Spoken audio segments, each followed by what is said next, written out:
welcome to today's session. So the first thing we're going to do is we're going to review your athlete profile that we did last week together. So Georgia and I have looked over what, the information that we collected from you, and we've looked at which areas are probably your biggest weakness psychologically, motivationally, and we found that self-belief is an area that you obviously need a lot more attention in to improve your performance. The results showed that you were mainly lacking your self-belief in training in comparison to a competitive situation. So that's where we want to focus. Do you think that your lack of self-belief is affecting your performance? I suppose it could. Yeah, it could do, I suppose. If Well, you think if you're to help not you, going to do it, you could not go as well as you think. Yeah, I reckon. Okay, yeah. So one of the things, obviously, is that we want to work on your self-belief. So in order to help you decide whether you think it's a good thing to do or not, we've decided to do this sheet. It's a pros and cons list of your change of behaviour. What do you think the benefits are of changing your behaviour, so improving your self-belief, and what do you think the negatives might be with improving your self-belief? Well, less than enough. If you get better results, you got to do benefits of a change, you get better results. Mm-hmm. But if you're not changed, you'd have to train harder. So that's more. The benefit of not changing is you don't have to train as hard. Personal satisfaction. The benefits of not changing is you get less time spent, I suppose, training, isn't it? Yeah. So if you have to change your behaviour, then you have to spend more time doing it. so like a benefit of not changing would be that you'd have more time More to free do time. other More free things time. you'd like to do. So Yep. What are you more focused on? Are you more concerned about not having the time and having to train harder, or would you Not want time. to make the change so that you can improve your performance, get better results, and improve your personal satisfaction? Be good to do the changes, but it's finding time to do it. Okay. So that's the barrier to your change then. Time. Yep. Time That's factor. fine. Yep. do you think with our assistance and help you'll be able to improve your self-belief? I think so. So the aim of our intervention is to improve your self-esteem, self-belief in a training situation. In training because when we did your anxiety state performance review with you, we found that you weren't really you didn't have extremely high self-belief, but it wasn't as low as what it was when I made you evaluate your personally what you would rate your self-belief.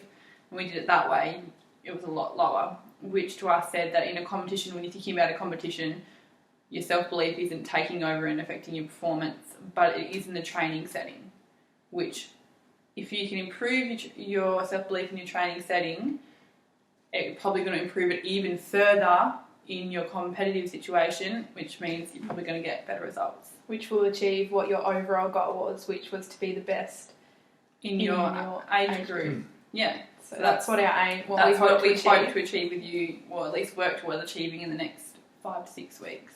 Mm-hmm. And the name of this whole entire intervention that we came up with is called The mind is the limit. We thought that was very appropriate and very true. Action or way we want to start our intervention is by letting you reflect on your previous results where you've done really well and you're really proud of, and some of those we have here with us. Yeah. I've been able to do some research on the Tasmanian Rowing website, and I found some of your previous results. I was only able to find one at this stage, but I found a few more recent ones. But I found your under 23 lightweight 4 rowing race back in 1991, which you came 5th in, and you did 2,000. It was a 2,000 metre rowing race, and you had a time of 6 minutes 35 seconds, and there was 0 milliseconds. So, how do you feel about that time when you think of that time back in the day? How do you feel about that? Proud of that? You proud of that? Good achievement? Really? Yeah. Really good? Yeah. Okay. Good time, really. Yeah, so you're pretty impressed with that time. Is that probably one of your best performances that you've ever done? Do you ever remember back to 1991 and all that whether there was a standout moment when you did amazing and you were so proud of yourself? When I won the pair race. When you run a pair? Okay. What year was that, 1991? And who was that with? Warren Sweeney. Oh yeah, and what time did you get? You can't State remember. champion. State champion? Mm. That's awesome. Mm. I can't find any results for your 4 races. I can only find quads, maybe a couple 4s, but quads were the main one that I found. I found a quad 2,000 metre race. Your time was 7 minutes, 15 seconds and 35 milliseconds. And then for all your 1,000 metre races, which were either quads or 4s, were 4 minutes, 2 seconds and 80 milliseconds. Your best one was 3 minutes, 57 seconds and 52 milliseconds. And then your highest one was 4 minutes, 15 seconds and 21 milliseconds. Not a better one than this year. Okay. So 335. 30, 335. 335. Yeah, where was that at? That was for a quad or a 4. a 4. Okay, so that's your absolute best, like since you've restarted rowing? No, Australian Masters would go 330. 330? Okay. So when you compare 330 back to your previous results, that's for a 1,000 metre and your other one's obviously 2,000 metres, probably roughly similar times for each 1,000 metres, or would you say it gets a bit slower towards the last 1,000 metres if you're doing 2,000 again? Similar, so that'd be almost nearly 7 minutes if you were to do 2,000. So comparing back to when you were much younger, obviously big difference in your performance. Big difference. Yeah. what would you say influenced your differences between your results, like your fitness level, your personal life, social life? Yeah. What are some factors that have? Well, I was faster back then. Yeah, why there are differences? Why were is you such a big difference? Oh, yeah. Well, back then I was rowing with people my own age. Okay, so you don't row with people your age now? No. Are you one of the youngest? Okay, yeah. So that's a factor that affects it. Because back then we would have been 22, 23. Yeah. Mhm. And runs now we range from, I'm 45 and the oldest can be 67. Right. Yeah. So that's a big difference. It's a difference. What else? The other difference is these ones here would have been have a cox and they would have been coxless.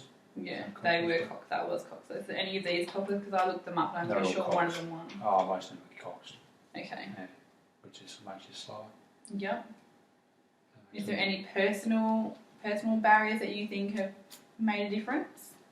Oh, Did- train harder. Yeah, did you Okay. spend more hours training? Yeah. Okay, so how many hours do you think you used to spend roughly a week back then? Because Mm. as we've done the profile last week, you said that you did about 12. about 12 hours of cardio, Yeah. or 12 hours altogether, and then mostly cardio with a bit of weight, and then you do about twice a week on the water, except for like competition times and all that sort of stuff. So back then we did 6 times on the water A week? a week. For how long? Average 2.5 hours. Okay, yep. And then we did a bit of running as well. Yep, so you don't run anymore? No. Why don't you run anymore? I saw leg. What's wrong with your leg? I saw hip. Run. Okay, Right, so you so- have an injury. I used to So- do 14k runs back then. Okay, Yeah. so you can't. So, but your hip is the main reason you can't do that. Mm. Okay. Any other factors? I watched my weight because I was lightweight. Yeah. Whereas now you don't need to worry about that. No. So that's sort of just. But I never used to worry about it too much. Yeah. And more flexible back then too. So flexibility affects your performance. Okay. Because the more flexible are, the longer your stroke is. Yep. Okay. Would you say you can maybe achieve some of these results, these quicker results again, or I mean, If I, too many barriers that you no, if I got flexible, you could. you Okay. would? Right. Flexible. That's Flexibility good. can where that's how. do you think that if you were able to work on your flexibility, it would improve your belief that you can do better and probably overall help you? Because if you, it would. Because you Yeah. think you're more flexible, so you think you're going to Yes. go faster. Yeah, okay, sort of like placebo effect. So you're thinking it, so therefore your body responds to it. Yeah. Yep, okay, that's awesome. So how often do you stretch now? Not enough. Should do. Roughly, Right. do you stretch every day? No. Once a week. Once a week, okay. Do you understand the importance of... We should actually do shorter rows and go for half the time stretching. Yeah. But we don't. We go for longer rows. Is a time variable an issue in your not being able to stretch? It is. Yeah. Okay. But if it's important to you, we should do it. then you're going to want to do it. So we can work on your flexibility if that's going to improve your self-belief that you can do it. Okay, awesome. So maybe we can implement a program where you said stretch at least to start off with 3 times a week, or after your performance is best. So after you do your rows or your cardio. After you do your cardio, so you usually do your cardio about night time. Just So stretch hamstrings and glutes. Yeah. That's where you need to stretch. And the other thing I think would improve would be my diet. Okay, what's wrong with your diet? Do you need to cut something back? Or? Too many carbs. Too many carbs? Too many carbs. Too much bread, sugars. Right. And it's more protein foods. So you think if you have more protein, it'll improve your performance? Give more energy. Okay, so if you have more energy, do you think you're going to believe that you can do something better? Because you can go longer. Last faster. Yeah, so it's psychological because you have that more energy. You think you can do it, so you're more likely to do it. Okay. So over the next few weeks, we're going to work with you to make sure you're reaching your goal of improving your flexibility. So you want to improve your flexibility so that it can improve your self-belief and improve your performance.